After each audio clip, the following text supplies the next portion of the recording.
Hi hello welcome to Shakthi's kitchen. இன்றைக்கி ராகி இனிப்படை எப்படி பண்ணுறதுன்னு பார்க்கலாம்.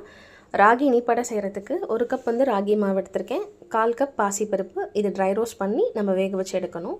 இது பொடிச்ச வெல்லம். நீங்கள் வெல்லம் இருந்துச்சுன்னா வெல்லத்தை கூட நம்ம காய்ச்சி வடிகட்டி இதை சேர்த்துக்கலாம். வாங்க இதை எப்படி பண்ணுறதுன்னு பார்க்கலாம். ஃபர்ஸ்ட் நான் பாசிப்பருப்பை ட்ரை ரோஸ்ட் பண்ணிக்கிறேன்.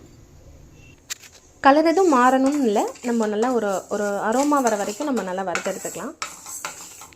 ஒரு 2 மினிட்ஸ்க்கு வறுத்தாலே போதும்.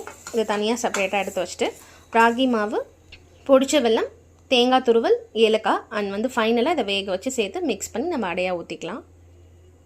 உள்ளே நான் எல்லாத்தையுமே மிக்ஸ் பண்ணிக்கிறேன். ராகி ஃப்ளார், தேங்காய் துருவல், தேங்காய் கம்மியாக எடுத்துருக்கு. மாவோட குவான்டிட்டி அதிகமாக இருந்துச்சுன்னா தேங்காயும் நம்ம அதிகம் சேர்த்துக்கலாம். ஸோ மாவு 1 கப் அப்படிங்கிறதால 2 ஸ்பூன் மட்டும் தான் தேங்காய் சேர்த்துருக்கேன் நான். பொடிச்ச வெல்லம், பருப்பு நல்லா வெந்து ரெடி ஆகிடுச்சு. அதையும் இதோட சேர்த்து மிக்ஸ் பண்ணிக்கலாம்.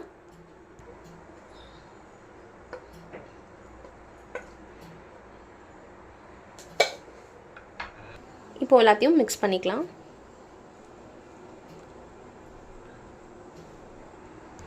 கொஞ்சமாக இதில் தண்ணி சேர்த்துட்டு மிக்ஸ் பண்ணி அடை பதத்துக்கு வச்சுக்கலாம். இந்தளவுக்கு ரெடி ஆகிடுச்சு. நான் நல்லாவே கிண்டி வச்சுருக்கேன். உங்களுக்கு தேவைப்பட்டால் இன்னும் கூட தண்ணி சேர்த்துட்டு தோசை பதத்துக்கு நீங்கள் அது மாதிரி கூட ஊற்றிக்கலாம். நான் ரொம்ப கெட்டியாக தான் வச்சுருக்கேன் அடை பதத்துக்கு. இப்போ இதை அடையாக ஊற்றிக்கலாம். தோசைக்கல் நல்லா காஞ்சிருச்சு. கல்லில் கொஞ்சமாக நெய் சேர்த்துக்கிறேன். இப்போ இதை ஊற்றிக்கிறேன்.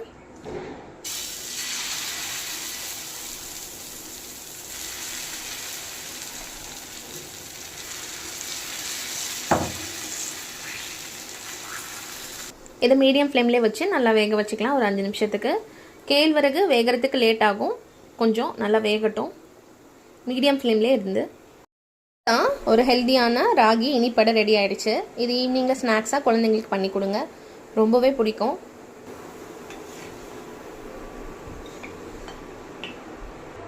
இந்த ரெசிபியை கண்டிப்பாக ட்ரை பண்ணி பாருங்கள். மறக்காமல் சக்திஸ் கிச்சனை சப்ஸ்கிரைப் பண்ணிவிடுங்க. தேங்க்யூ ஃபார் வாட்சிங்.